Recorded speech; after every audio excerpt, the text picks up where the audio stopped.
Vamos a leer en el libro de Amós. Si usted se ubica en el libro de Daniel, poquito después va a encontrar Amós, está Oseas, Joel, que son libros bastante pequeños. Luego viene Amós. Vamos a leer capítulo 1, versículo 1. Libro de Amós, capítulo 1, versículo 1. Las palabras de Amós, que fue uno de los pastores de Tecoa, que profetizó acerca de Israel en días de Usías, rey de Judá, en días de Jeroboam, hijo de Joás, rey de Israel, 2 años antes del terremoto. Y aquí hay una visión histórica o una nota histórica de cuándo sucedió un terremoto en tiempos de Usías. Vamos a Zacarías, capítulo 14. Zacarías capítulo 14 está otra mención de ese mismo terremoto en tiempos de Usías. Zacarías 14:5 ya no es histórica, ya es más psicológica, mental, emocional, sociológica. Dice Zacarías capítulo 14 versículo 5: y huiréis al valle de los montes, porque el valle de los montes llegará hasta Asal, y huiréis de la manera que huisteis por causa del terremoto en los días de Usías, rey de Judá, y vendrá Jehová mi Dios con él todos los santos. Ahora, esto que afectó la tierra, afectó emocionalmente a la población, y el recuerdo, la memoria, incluso 200 años después del terremoto, está tatuado en la cultura y en la imagen social de Israel. Ahora vamos con una nota de aliento más espiritual en Hebreos, carta a los Hebreos, al final creo que es capítulo 12. Hebreos capítulo 12, versículo 27. Y esta frase aún una vez indica la remoción de todas las cosas movibles, como cosas hechas para que queden las inconmovibles. Así que recibiendo nosotros un reino inconmovible, tengamos gratitud y mediante ella sirvamos a Dios, agradándole con temor y reverencia, porque nuestro Dios es fuego consumidor. Ahora, quisiera ver 3 notas diferentes en cuanto a un terremoto en días de Usías. Si usted va al segundo libro de Reyes o al segundo libro de Crónicas, no hay ninguna mención a ningún terremoto en días de Usías. Es más, se habla muy bien del gobierno de Usías. Era amigo de la agricultura y desarrolló elementos de ingeniería para defender el reino de Judá. En líneas generales fue un buen rey, pero esas buenas decisiones, esa buena gestión, ese buen tratamiento de la materia que tenía, parece que se le subió a la cabeza. Y Usías, que era rey, que ya tenía el título político más alto en Judá, quiso también ser sacerdote, el título más alto a nivel religioso. Y él no podía hacer eso. Solamente los levitas podían entrar al tabernáculo, en este caso al templo, y Usías usurpó funciones que no tenía que tomar. Y él quiso llevar fuego, quiso quemar incienso en el templo de Dios, y fue impedido. Y en la furia de Usías le brota lepra en la cabeza y vivió leproso el resto de sus días. Seguía siendo el rey, pero su hijo era el regente, el que administraba la nación, y no sabemos en qué momento sucede el terremoto, pero durante los 52 años de mandato de Usías, que en líneas generales políticamente es un buen gobierno, pasó el terremoto. Ahora, el terremoto no destruye Judá. La memoria de Judá va a guardarlo en la cabeza, pero Judá se levanta después de eso. Vemos en Isaías capítulo 6, en el año que murió el rey Usías, vi yo a el rey Jehová de los ejércitos en un trono alto y sublime. Es decir, ya había pasado el terremoto, ya había pasado el gobierno de Usías, y él puede ver el trono de Dios. La vida continúa. Y es difícil decirlo en situaciones tan cercanas como la que hemos tenido, pero la vida continúa en medio del programa de Dios. Ahora, 3 notas en relación a ese terremoto. En el libro de Amós hay una nota histórica, 2 años antes del terremoto. ¿Y qué habrá sido para Amós? Recibe la profecía de Dios y empieza a profetizar lo que Dios le dice, y apenitas inaugurándose en el ministerio, un terremoto que destruye la ciudad de Jerusalén parcialmente. Hay incluso evidencia arqueológica de ese terremoto hoy en día. ¿Y qué de nosotros, hermanos? Si la tierra se mueve, ¿dónde están nuestros fundamentos? ¿Dónde está nuestro consuelo? ¿Dónde está nuestro socorro? Porque fácilmente el pecador allá afuera va a preguntar, y es la misma pregunta, ¿dónde está Dios? ¿Y qué decir? Las palabras del Señor Jesucristo. Aquellos que cayó la torre en Siloé, ¿acaso eran más pecadores que el resto de las personas que viven en Jerusalén? No, si no os arrepentís, todos pereceréis igualmente. Y el Señor Jesús dijo que Dios hace salir su sol sobre justos e injustos. Esas son bendiciones. Pero también hace llover, y la lluvia en la Biblia es un signo de maldición. El diluvio, por ejemplo, sobre justos e injustos. Hay cosas buenas que le pasan a gente buena y mala. Hay cosas malas que le pasan a gente buena y mala. Salomón nos dijo en el libro de Eclesiastés que este mundo es aleatorio. Que si bien es cierto, en Proverbios nos dice que si uno hace lo bueno, Dios recompensa esa bondad. Como vivimos en un mundo caído, este mundo caído es aleatorio en decir qué puede pasar a cualquier persona. Y pensando en el terremoto de días atrás, es un hecho histórico que no se puede borrar de la memoria. Incluso tragedias nacionales las tenemos indeleble. Colombia recuerda muy bien la tragedia de Armero. Y todavía están las imágenes de esa niña Omaira, viva, que no se pudo rescatar a tiempo. Y eso duele en el corazón del colectivo colombiano. Bueno, Venezuela tenía una tragedia hace 20 y tantos años atrás en el mismo lugar donde el terremoto, y eso sensibiliza el corazón porque se pudo haber hecho mucho más de lo que se hizo. Ahora, aún así, es un evento histórico. ¿Y qué hacer con la historia? Reconocerla, recordarla, pero tenemos que seguir adelante. Antes bien, ¿qué es lo que dice la palabra de Dios? Que las rodillas paralizadas hay que levantarlas y hay que seguir adelante en el avance de lo que Dios tiene para con nosotros. Ahora llegamos a Zacarías. En Zacarías la visión es más emocional y es más psicológica. Y esto va totalmente en contra del falso evangelio de la prosperidad que tiene que decretar y tiene que decir, hermano, y va a tener vida y prosperidad. Ya va. ¿Qué dice la Biblia? Israel recordaba cómo huyeron en el terremoto en días de Usías, y eso quedó tatuado en la mente, en el colectivo social. Y que no hay que entristecerse, que dice Mateo capítulo 5, bienaventurados los que lloran, porque ellos recibirán consolación. Y para Dios, lo que sucede en la cabeza es muy importante. No solamente es importante lo que pasa allá afuera, es importante lo que pasa acá adentro. Y cuán importante y cuán necesario llevar nuestras emociones, nuestros sentimientos, nuestras maneras de pensar y de evaluar las cosas delante de la presencia de Dios. Él tiene cuidado de su pueblo. Él tiene compasión de su pueblo. Él sabe lo que nosotros pensamos. Él sabe lo que nosotros imaginamos. Y Él sabe lo que nosotros podemos padecer en medio del luto y en medio del duelo. ¿Qué pasa cuando el Señor ve a Marta y María llorando por la muerte de Lázaro? No, porque lloras, yo lo voy a resucitar. No, Jesús lloró. Y Él tiene cuidado. Y Él tiene compasión. Y Él tiene sensibilidad en el corazón, a pesar de que sea una situación muy, muy difícil.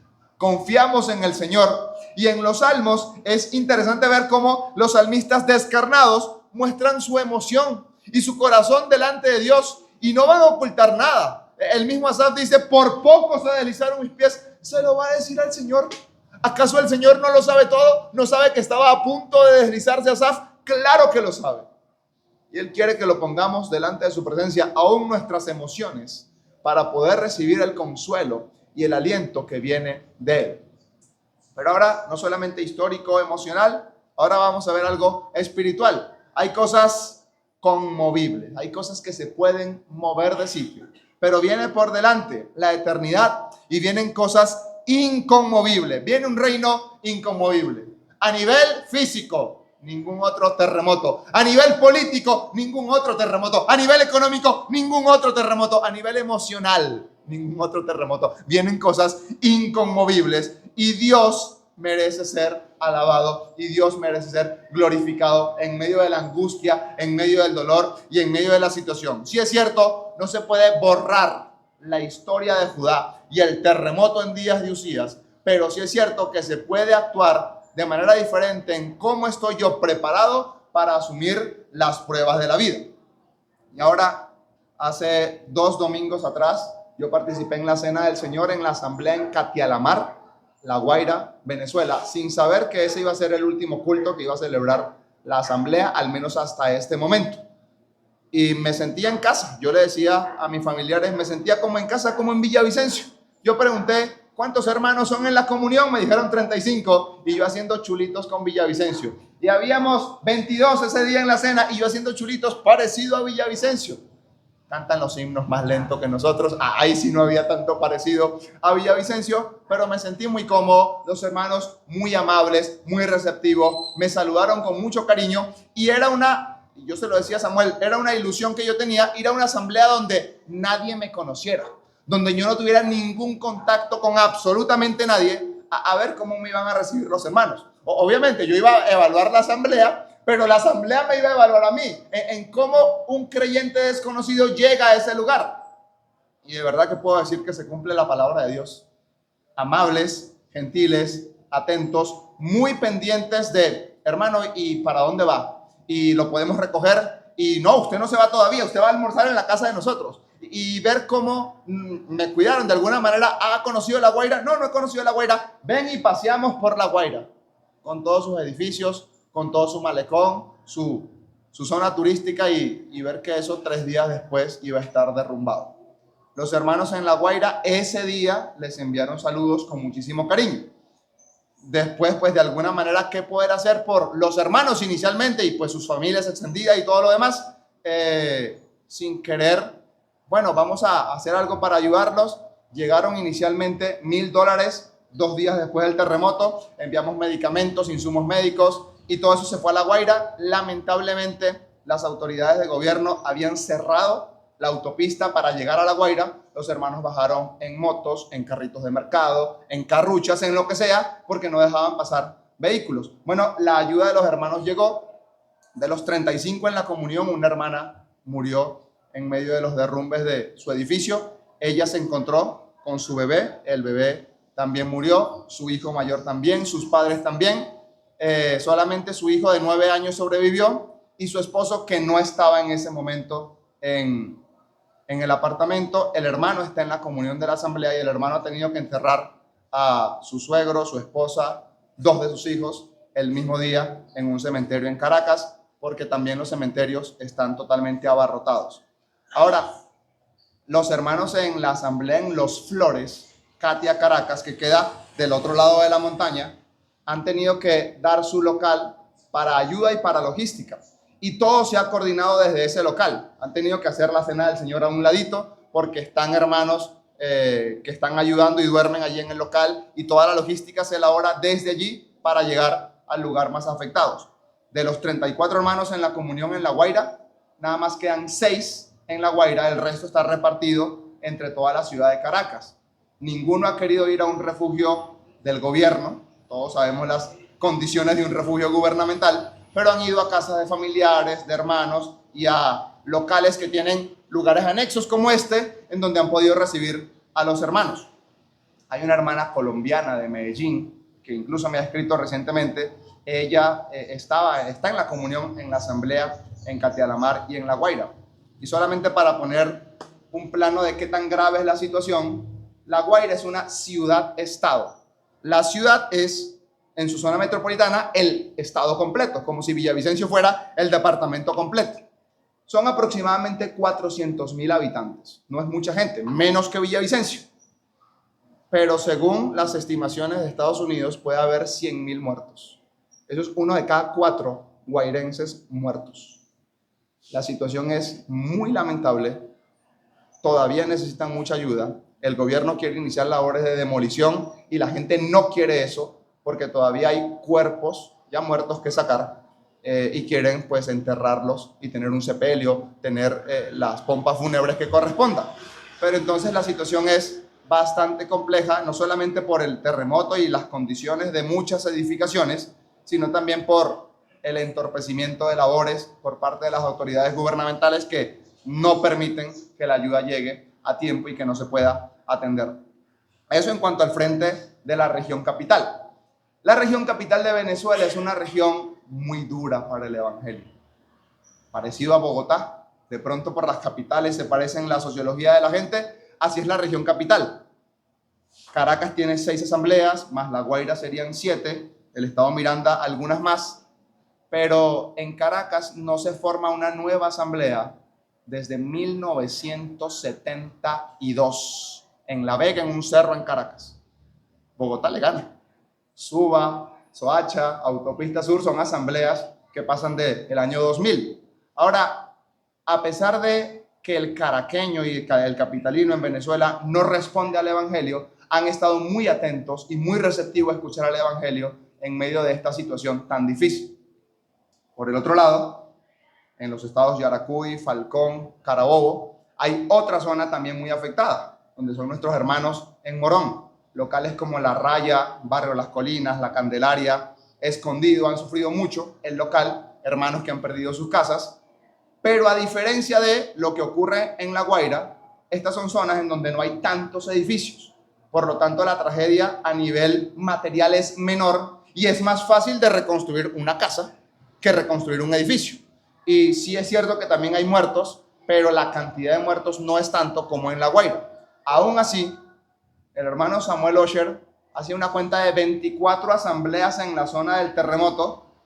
Yo discrepo de él, yo conté 32 asambleas en toda esa zona del terremoto, pero hermanos ya están celebrando la Cena del Señor en canchas, en polideportivos, en la carpa de la conferencia de Valencia que se instaló en la asamblea en La Raya, y a pesar de que hay mucha dificultad, el panorama en el noroccidente de Carabobo, Yaracuy y el sur de Falcón parece ser diferente, y los hermanos, al haber mayor cantidad de congregaciones, se han podido estrechar nexos de comunión más fácil entre sí. Entonces son dos zonas muy diferentes, la zona Carabobo, Yaracuy, Falcón, bastante afectada, pero respondiendo de alguna manera más activa. Hermanos en Morón, el mismo día del terremoto, salieron a predicar al aire libre, porque ese es el sentir de los hermanos en Morón. Es un pueblo, le dicen, pero una ciudad muy pequeña, pero que tiene mucho avance en el evangelio, y mucha gente responde con solidaridad a la situación, pero también con atención al mensaje del evangelio. Y también la zona en La Guaira, los hermanos, si bien es cierto, menos en cantidad, pero han recibido más ayuda de toda la población. Algo que me ha sensibilizado en el corazón es que, si bien es cierto, el Estado-nación no responde a lo que está pasando, la gente sí lo hace. Y yo he visto gente que vive en la miseria y que tienen una sola harina en su casa. Esa harina la han dado para ayudar a la gente en La Guaira. Y los hermanos se han movilizado de manera inmediata a ayudar a los hermanos en las asambleas, no solamente en Catialamar, también en Morón, Yaracuy y la zona de Falcón. La ayuda ha sido impresionante, impactante. Y a veces pienso, Mateo capítulo 25 habla de otra época, no es esta época histórica, es a futuro. Tuve hambre, me diste de comer, tuve sed, me diste de beber, fui forastero, me recibiste, desnudo me cubriste, en la cárcel me visitaste. ¿Cuándo hicimos eso, Señor? Bueno, como lo hiciste a uno de estos mis pequeños, a mí también lo hiciste. Y es el mismo Dios, y es el mismo juez. Y ese Dios y ese juez que en el futuro va a hacer eso en relación a quienes bendigan a los judíos después de la tribulación, es el mismo Dios acá y ahora, que está viendo lo que cada quien hace para el Señor. Y de manera particular quiero darle las gracias por segunda vez, no solamente a los hermanos en la asamblea, a muchísima gente que ayudó, porque se han sensibilizado ante la necesidad y ante la urgencia que estaban viviendo los hermanos. Hermano Antonio Rodríguez de la asamblea en Catialamar manda muchísimos agradecimientos y muchísimos saludos a la asamblea en Villavicencio, a los hermanos en Colombia, a quienes no conoce, pero que se ha visto el amor, el afecto y la atención del pueblo del Señor para con hermanos en la asamblea en Catialamar y hermanos en la ciudad de La Guaira. Vamos a orar.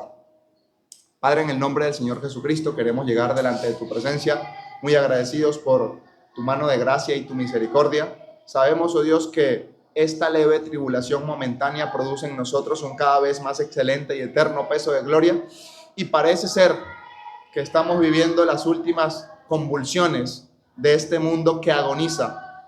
Nuestra generación ha vivido guerras, nuestra generación ha vivido rumores de guerra, Nuestra generación ha vivido pestes, pandemias y hemos vivido desastres naturales. Posiblemente el Señor esté a la puerta y seamos nosotros esa última generación de creyentes que tiene la oportunidad y el privilegio de anunciar por última vez el mensaje del Evangelio. Por otro lado, este mundo de maldad cada vez está más rebelde a la palabra de Dios, y a lo bueno llaman malo y a lo malo llaman bueno. Y oh Dios, queremos en medio de toda esta situación agradecerte, porque tienes un pueblo en este mundo que tiene la oportunidad de testificar del nombre de Jesús. Y rogamos que nos guardes, que nos cuides, que nos dirijas. No somos infalibles, antes bien somos muy falibles, dependemos de ti. Y rogamos que nos guardes, nos cuides en medio de la tormenta, en medio de las dificultades, en medio de la maldad, y que nuestras vidas, en los 2 metros cuadrados de influencia que nos has puesto, puedan ser de utilidad y de apoyo para la honra y gloria de tu nombre. Nos encomendamos delante de tu presencia, en el nombre del Señor Jesucristo. Amén.